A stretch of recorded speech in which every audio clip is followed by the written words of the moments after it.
नमस्कार दोस्तों, बॉलीवुड की रोचक जानकारियों के क्रम में आज हम आपके लिए लेकर आए हैं अपने जमाने की मशहूर एक्ट्रेस स्मिता पाटिल के जीवन से जुड़ी हुई कुछ महत्वपूर्ण रोचक जानकारियां। तो दोस्तों, आशा करते हैं आपको बहुत ही पसंद आएगी।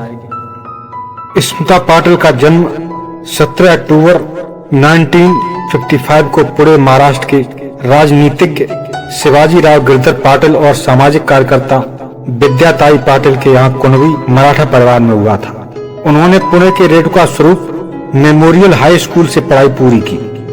उन्होंने पहली बार 1970 के दशक में न्यूज रीडर के रूप में कैमरा का सामना किया। उस वक्त वो सरकारी खबर प्रसारक मुंबई दूरदर्शन पर बतौर न्यूज रीडर के रूप में काम करती थीं। सन 1975 में श्याम बेनेगल की निशांत से फिल्मी कैरियर की शुरुआत करने वाली स्मिता पाटिल 1976 में मंथन और 1977 में भूमिका के सशक्त अभिनेत्री के रूप में सामने आई। भूमिका के रोल के लिए उन्हें पहला राष्ट्रीय पुरस्कार भी मिला। मराठी के प्रसिद्ध साहित्यकार जयवंत दलवी की कृति पर आधारित चक्र में अम्मा की भूमिका के लिए उन्हें दोबारा राष्ट्रीय पुरस्कार से सम्मानित किया गया। बाजार में स्मिता पाटिल ने एक मुस्लिम लड़की का किरदार निभाया जो अपनी आंखों के सामने ही औरत के सौदा होने की गवाह बनी। वही जब्बार पटेल की सुबह में उन्होंने एक ऐसे अधिकारी की पत्नी का रोल किया था जो पत्नी की गैर मौजूदगी में एक दूसरी औरत से रिश्ता कायम कर लेता है। फिल्म मंथन में उन्होंने दलित महिला का रोल अदा करके एक मिसाल कायम की थी। सागर सरहदी की तेरे शहर में उनका रोल उनकी इमेज से बिल्कुल विपरीत था। रविंद्र पीपट की बारिश में निसंतान विधवा होने का रोल उन्होंने बखूबी अदा किया था। वही भूमिका में औरत के जटिल मनोविज्ञान को बड़े पर्दे पर साकार किया। वर्षों पहले स्मिता पाटिल की मृत्यु से फिल्मी दुनिया में जो खालीपन आया था वह कभी नहीं भरा जा सकता। आज हम उसे विद्या बालन में भले ही खोजने की कोशिश करें, हो सकता है यह खोज कुछ हद तक इस नायिका में पूरी होते हुए भी दिखे, लेकिन आम नायिकाओं से पूरी तरह अलग विचारों वाली स्मिता को श्याम बेनेगल ने एंटी हीरोइन की संज्ञा दी थी। उनकी गैर मौजूदगी हिंदी सिनेमा के साथ विश्व सिनेमा को भी खलती रही है। पुणे में जन्मी स्मिता के पिता शिवाजी राव पाटिल महाराष्ट्र सरकार में मंत्री और माता एक सामाजिक कार्यकर्ता थी। उनकी आरंभिक शिक्षा मराठी माध्यम के एक स्कूल से हुई थी। उनका कैमरे से पहला सामना टीवी समाचार वाचक के रूप में हुआ था। हमेशा से थोड़ी विद्रोही रही स्मिता की बड़ी आंखें और सांवले सौंदर्य ने पहली नजर में ही सभी का ध्यान अपनी ओर खींच लिया था। कालांतर से स्मिता पाटिल के प्रेम संबंध राज बब्बर से हो गए, जिनकी परिणति अंततः विवाह में हुई। राज बब्बर जो पहले से ही विवाहित थे और उन्होंने स्मिता से शादी करने के लिए अपनी पहली पत्नी को छोड़ा था। स्मिता पाटिल ने 1980 में प्रदर्शित फिल्म चक्र में झुग्गी झोपड़ी में रहने वाली महिला के किरदार को रुपैले पर्दे पर जीवंत कर दिया। इसके साथ ही फिल्म चक्र के लिए वह दूसरी बार राष्ट्रीय फिल्म पुरस्कार से सम्मानित की गई। 80 के दशक में स्मिता पाटिल ने व्यावसायिक सिनेमा की ओर भी अपना रुख किया।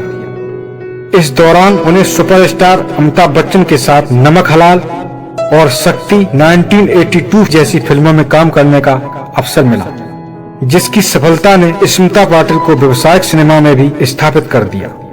80 के दशक में स्मिता पाटिल ने व्यावसायिक सिनेमा के साथ साथ समानांतर सिनेमा में भी अपना सामंजस्य बनाए रखा।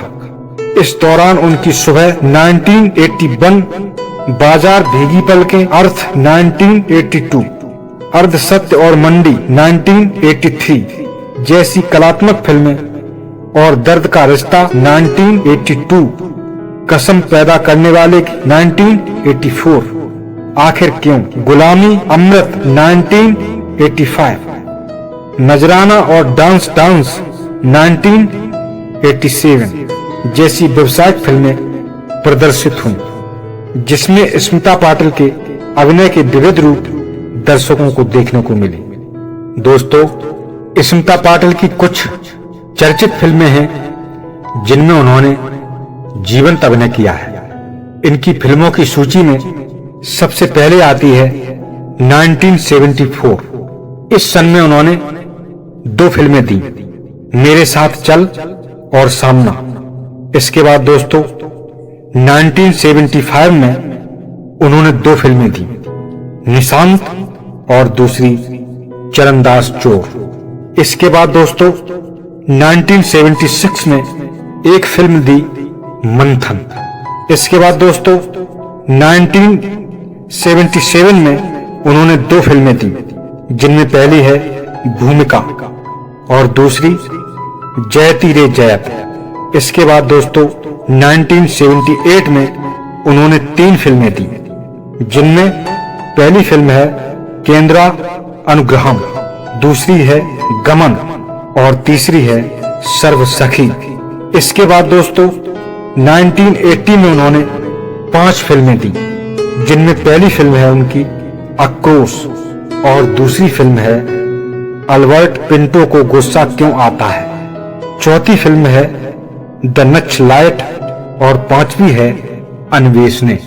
इसके बाद दोस्तों 1981 में इन्होंने 3 फिल्में और दी, जिनमें पहली फिल्म है चक्र और दूसरी है सदगति और तीसरी है तजुर्बा। इसके बाद दोस्तों 1982 में इन्होंने 11 फिल्में दी, जिनमें पहली फिल्म है अर्थ, दूसरी है बदले की आग और तीसरी है बाजार और चौथी है भीगी पलकें, 5वीं है दर्द का रिश्ता, 6वीं है दिले नादान और 7वीं है नमक हलाल और 8वीं है शक्ति और 9वीं है सितम और 10वीं है सुबह और 11वीं है उम्रठा। इसके बाद दोस्तों 1983 में इन्होंने 5 फिल्में और दी, जिनमें पहली फिल्म है घुंघरू। इसके बाद इनकी दूसरी फिल्म है अर्ध सत्य। इसके बाद इनकी तीसरी फिल्म है कयामत। इसके बाद इनकी चौथी फिल्म है हादसा और 5वीं है चटपटी। इसके बाद दोस्तों 1984 में इन्होंने कुल 9 फिल्में दी, जिनमें पहली फिल्म है आज की आवाज, दूसरी है रावण, तीसरी है मेरा दोस्त मेरा दुश्मन और चौथी है तरंग, 5वीं है शपथ, 6ठी है गिद्ध, 7वीं है आनंद और आनंद, 8वीं है फरिश्ता और 9वीं है कसम पैदा करने वाले की। इसके बाद दोस्तों 1985 में इन्होंने कुल 5 फिल्में दी। इनमें पहली है चिदम्बरम और दूसरी है गुलामी और तीसरी है देव शिशु और चौथी है आखिर क्यों और 5वीं है मेरा घर मेरे बच्चे। इसके बाद दोस्तों 1986 में इन्होंने 7 फिल्में दी, जिनमें पहली फिल्म है आपके साथ और दूसरी फिल्म है अमृत, तीसरी है दिलवाला, चौथी है दहलीज, 5वीं है अंगारे और 6ठी है कांच की दीवार और 7वीं है अनोखा रिश्ता। इसके बाद दोस्तों 1987 में इन्होंने कुल 8 फिल्में दी, जिनमें पहली फिल्म है मिर्च मसाला, दूसरी है डांस डांस, तीसरी है ठिकाना, चौथी है सूत्रधार, 5वीं है इंसानियत के दुश्मन, 6वीं है नजराना, 7वीं है अवम, 8वीं है शेर शिवाजी। इसके बाद दोस्तों 1988 में इन्होंने कुल 3 फिल्में और दी। इनमें पहली है वारिस, दूसरी है हम फरिश्ते नहीं और तीसरी है गलियों के बादशाह। दोस्तों 1985 में स्मिता पाटिल की फिल्म मिर्च मसाला प्रदर्शित हुई। स्वराष्ट्र की आजादी के पूर्व की पृष्ठभूमि पर बनी इस फिल्म ने निर्देशक केतन मेहता को अंतर्राष्ट्रीय ख्याति दिलाई। यह फिल्म सामंतवादी व्यवस्था के बीच स्त्री औरत की संघर्ष की कहानी बयां करती है। यह फिल्म आज भी स्मिता पाटिल के सशक्त अभिनय के लिए याद की जाती है। दोस्तों इन्होंने अपने कुशल अभिनय के दम पर कई अवार्ड जीते। राष्ट्रीय फिल्म पुरस्कार इनको 2 प्राप्त हुए थे। पहला 1977 में हुआ और दूसरा 1980 में प्राप्त हुआ था। इसके बाद दोस्तों फिल्म फेयर पुरस्कार इनको 3 प्राप्त हुए। पहला प्राप्त हुआ 1978 में, दूसरा प्राप्त हुआ 1981 में और तीसरा प्राप्त हुआ 1982 में। और दोस्तों इसके बाद 1985 में इन्हें पद्म श्री पुरस्कार से भी सम्मानित किया गया। और दोस्तों 13 दिसंबर 1986 में इन्होंने इस दुनिया को अलविदा कह दिया। तो दोस्तों ये कहानी थी अपने जमाने की मशहूर सुपरस्टार स्मिता पाटिल जी की। तो दोस्तों आशा करते हैं आपको अवश्य ही पसंद आई होगी। तो दोस्तों इन्हीं शब्दों के साथ हम अपनी बात यहीं पर समाप्त करेंगे। और दोस्तों आपके स्वस्थ जीवन के लिए, सुखद जीवन के लिए हम भगवान से दुआ करते हैं। दोस्तों अगर कहानी अच्छी लगी हो तो वीडियो को लाइक जरूर कीजिए। अगर आपने चैनल को अभी तक सब्सक्राइब नहीं किया है तो सब्सक्राइब कर लीजिए, क्योंकि ऐसी ही जानकारियां हम आपके लिए खोज कर लाते रहते हैं दोस्तों, और लाते रहेंगे। धन्यवाद दोस्तों। जय हिंद, जय भारत।